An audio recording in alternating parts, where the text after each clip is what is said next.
में कोई कास्ट हो बस ओकरा खातिर मतलब गरीब के सेवा करने के लिए तूफान राज जी चुनावी मैदान में उतरने वाले हैं विधानसभा में। जरूर कि टिकट केहू से मिले या चाहे ना मिले उससे हमारा मतलब नहीं कर हम निर्दलीय चुनाव लड़के अपन चुनाव जीतब कारण बा। मतलब आपने दावा ठोक दिया कि चुनाव लड़ेंगे तो लड़ेंगे है। ये बताइए दर्शकों कि आप चुनाव लड़े कहां से रहे हैं।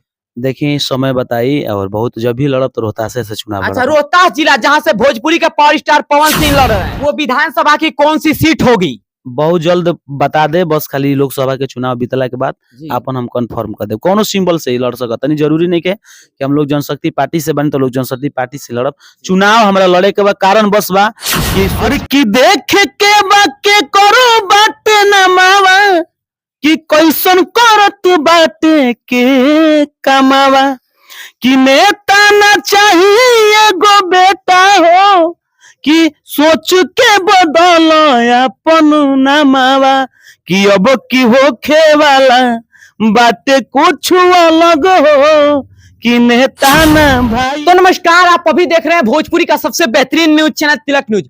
अभी हमारे साथ है भोजपुरी के जाने माने कलाकार जिन्हें भोजपुरी के सुपरहिट सिंगर पसवान स्टार तूफान राज जी देख सकते हैं। यहाँ पे तूफान राज जी है और तूफान राज जी एक बहुत बड़ी खबर आ रही है, क्या आप भी चुनाव लड़ने वाले हैं।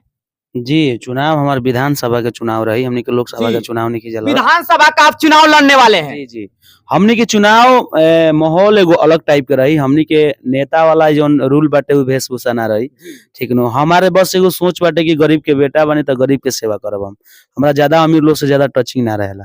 गरीब में कोई कास्ट हो बस ओकरा खातिर मतलब गरीब के सेवा करने के लिए तूफान राज जी चुनावी मैदान में उतरने वाले हैं विधानसभा में। जरूर जब देख के आंख भर जाला जब हम कोनो गरीब इंसान के हर तरह से मजबूरी देख के आदमी रो देला जब मेडिकल के सुविधा ना होके लड़का के पढ़े के सुविधा ना होके बड़ा पैसा कमाए वाला इंसान बड़ा स्कूल में अपन लड़का लड़की के विदा करत रहन बाकी वही जगह पर कोनो गरीब के लड़का कपड़ा जेकर फाटल बाटे वो सरकारी स्कूल में दौड़ता सरकारी स्कूल के 2 मास्टर हर जगह बैठ के अपन आयासी के दौर पे मैडम से हेने से होने वार्तालाप में छात्र से वार्तालाप में बैठ के आदमी मजा लुटता ना बसरते कि ओकरा जिंदगी लाइफ है नहीं का सोचत को लड़का लड़की के का हो। आप भी अब पार्लियामेंट में बैठ करके जनता से जो जनता की समस्या की बात करेंगे। जनता के समस्या के बात करे के बाटे ई जरूरी बाटे हम ओ तरीका से पहले ही बताओ कि चुनाव नहीं के लड़े के हमरा ई टिकट केहू से मिले या चाहे ना मिले उससे हमारा मतलब नहीं कर हम निर्दलीय चुनाव लड़के अपन चुनाव जीतब कारण बा। मतलब आपने दावा ठोक दिया कि चुनाव लड़ेंगे तो लड़ेंगे।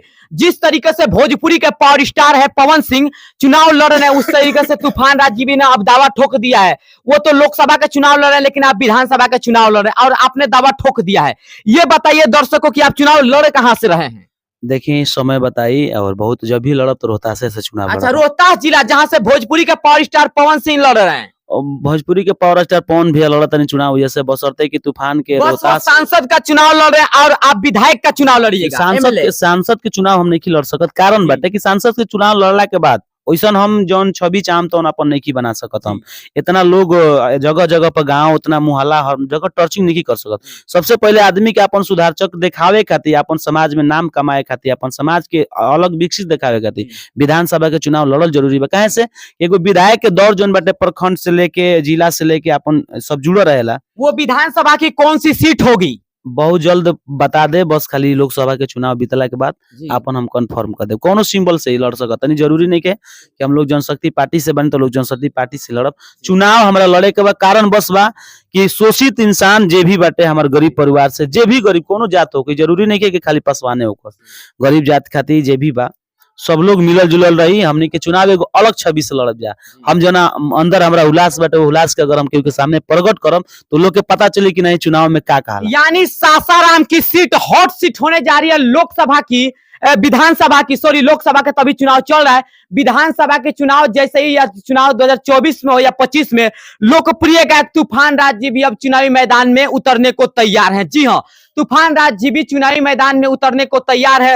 रोहतास जिले से यह चुनाव लड़ेंगे लेकिन वो विधानसभा की कौन सीट होगी तो जल्द ही चुनाव तूफान राज जी आप लोग को बताएंगे। लेकिन अभी इन्होंने कन्फर्म कर दिया कि मैं चुनाव लड़ूंगा और रोहतास जिले से चुनाव लड़ूंगा। वो कौन सी सीट होगी कौन सा क्षेत्र होगा। क्षेत्र तो मैंने आपको बता दिया कि रोहतास जिला होगा, लेकिन वो सीट कौन सी होगी, तूफान भी वो कौन सी सीट होने जा रही है। बस लोकसभा के चुनाव बीतते बता दिहल जाई, बस 10-15 दिन के दौरा हमनी के चालू बा। कालो हमनी के रोहतासे में रहे के बाटे, परसों भी जी। रोहतासे में रहे के बाटे। क्षेत्र का दौरा कर रहे हैं आप चालू लगातार। पहले से 1-1.5 महीना से सबके मालूम चल गई बाटे कि रोहतास से चुनाव तूफान भैया लड़ी हन। जी। हम चुनाव वो तरीका से ना लड़ब कि किस हमरा पार्टी के सिंबल से चुनाव लड़ेंगे, बीजेपी, आरजेडी, जेडीयू या किस पार्टी के सिंबल से लड़ेंगे। कि हम लोग जनशक्ति पार्टी के बक्सर के जिला अध्यक्ष बानी, हैं, जी, संस्कृति संस्कृति संस्कृति प्रकोष्ठ के। बिल्कुल बिल्कुल। अगर हम भैया से चाहम, भैया से बातचीत भी होखत आटे, भैया से बातचीत होकी एकरा बारे में। अगर लोक जनशक्ति पार्टी से सिंबल से अगर चुनाव लड़े के मौका मिलल तो चुनाव लड़ल, जो से अगर ना मिलल तो हमनी के और भी पार्टी बाड़ी सन मजबूत पार्टी, जे भी गरीब के देखत होगी, गरीब के नेगेटिव ना पॉजिटिव ओकरा के सोचत होगी, वो पार्टी से हमनी के मिलजुल के चुनाव लड़ जाए। अगर ना सीट मिलल तो हमनी के निर्दलीय भी चुनाव लड़ जाए। मतलब चुनाव लड़िएगा आप जरूर जरूर रोहतास जिले से, जरूर जरूर मतलब कंफर्म हो गया ये। कन्फर्म हम ये चीज। अच्छा, आपको कैसा मतलब लगातार भोजपुरी के सभी कलाकार हो। पहला बात बा कि सभी कलाकार ऐसा बात नहीं के, हम चुनावी माहौल में आज से ना 15 बरिस हमार उम्र हो गई। पंचायत में भी हमारा बारे में पूछन तो हमरा के सब लोग बताई, बहुत सारा सेवा कइले बानी हम। बिल्कुल ऐसा बात नहीं के ई जितना जना चुनाव लड़त रहल, चुनाव जौन बाटे बेबाक बाटे, जो भी पैसा के दम पर चुनाव लड़त रहे। हमारा पैसा के दम पर नहीं लड़े के, हम अपना भाई के दम पर लड़े के बा। घर घर में घूमे के बाटे एगो साइकिल के तरह। भोजपुरी के पावर स्टार जिस क्षेत्र से सांसद बनने जा रहे हैं, जिस क्षेत्र से सांसद का चुनाव लड़ रहे हैं, आप उस क्षेत्र से विधायकी का चुनाव लड़ रहे हैं। हम कंफर्म लगभग बुझाते कि 8-9 महीना से हो चुकल बाटे कि हम चुनाव लड़ब 2025 या 2029 दोनों के चुनाव में। ये कंफर्म बाटे कि हम चुनाव लड़ब, बशर्ते कि जौन भी सिंबल हो सकता है। मैंने नहीं करकत कि बस खाली लोग जनशक्ति अगर पार्टी सिंबल नहीं में तो निर्दलीय। बस लड़ब। अच्छा, भोजपुरी का पावर स्टार है पवन सिंह, सासाराम से चुनाव लड़ रहे हैं, उनके लिए क्या कहिएगा। बढ़िया बाटे, भैया के छवि अच्छा बाटे और पावर स्टार भैया से इहे कम कि रुपया पैसा के तारा जरूरत नहीं है, बस खाली नाम कमा, गरीब लोग के देख, शोषित लोग के देख। ई जरूरी नहीं है कि खाली हइये जात के उनकरा के देखे के बाटे, सब लोग के देखे के बाटे। चुनावी माहौल में सब अपन बेटा बन के अपन भाई बन के जियो। पैसा रुपया के तो जरूरत नहीं है आजकल पवन भैया के। पवन सिंह को सपोर्ट करेंगे कितना तूफान राज, ये बताइए। महाराज बहुत सपोर्ट बाटे, कलाकारी क्षेत्र में बनी। आप भी उस क्षेत्र से चुनावी मैदान में उतरने वाले हैं, जो आपको देखने वाली जनता है उनसे क्या कहिएगा। हम जनता से यह कहम कि रोज सब विचार अपन बदली और पवन भैया के वोट करी, और पवन भैया के वोट करके देखी।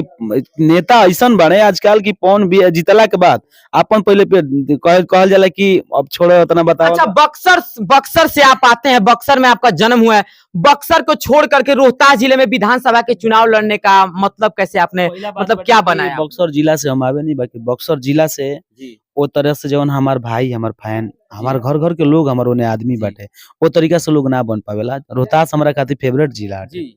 मतलब आपका मतलब फेवरेट क्षेत्र है रोहतास। चाहते हैं कि रोहतास से ही लड़ू तो लड़ू चुनाव। रोहतासे में हमारा रहे के बाटे हम। अच्छा, रोहतास जिले की जनता आपको देख रही है तो उनके लिए कुछ गा के सुनाइएगा। जरूर, काहे ना, बहुत सारा गाना हमने के आइल बाटे और चुनावी माहौल में बाटे। तो चुनावी माहौल में जब हमने के उतरत नहीं जा तो एगो गाना कहब हम। हर की देख के बाके करो बाटे न मावा, कि कैसन करत बाटे के कमावा, कि नेता ना चाहिए गो बेटा हो, कि सोच के बदल अपन नमावा, कि अब की होखे वाला बाटे कुछ अलग हो, कि नेता ना भाई आवता। अच्छा, मतलब आप जाने वाले हैं चुनावी क्षेत्र में। अच्छा, भोजपुरी गायक पवन सिंह के लिए तमाम लोग गाने ला रहे हैं, आप कब गाने ला रहे हैं। भैया के सिंबल मिल जाओ और अच्छा, सिंबल मिलेगा तो चुनाव चिन्ह पर ही गाने गाएंगे। चुनाव चिन्ह पर गाना आई और फुल सपोर्ट रही। हमने के एगो छोट कलाकार बनी जा, बशर्ते कि जहाँ से बानी जा वो जगह हमारे क्षेत्र पड़ेला रोहतास, और रोहतास में बहुत अच्छा खासा फाइन्स बने हमार। तो चाहम हम कि जे भी हमारे वीडियो क्लिप के माध्यम से हमरा के देखा तो भाई से जे भी वीडियो हमारे पसंद करता, सब लोग पवन भैया के सपोर्ट करी। बहुत जल्द हमू आवत नहीं, काल परसों 3 दिन लगभग हम रोहतास से में रहम 10 तारीख तक। चलिए, बहुत अच्छी बात है। तो देख सकते हैं अभी अभी हमारे साथ लोकप्रिय गायक तूफान राज जी, और ये भी बहुत जल्द रोहतास जिले के किसी ना किसी विधानसभा क्षेत्र से चुनावी मैदान में होंगे और चुनाव लड़ेंगे 2025 में, चाहे लोकसभा चुनाव 2024 में हो। देखना होगा सीटों कब चुनाव का घोषणा होता है, लेकिन जैसे ही घोषणा होगा लोकसभा चुनाव में उतरेंगे और चुनावी मैदान में अपना हाथ आजमाएंगे और जनता की सेवा करेंगे। बाकी इनसे जानने का प्रयास किया और इनके गाने के बारे में बैक टू बैक आ रहा है, तो उनको भी आप लोग सुनिए।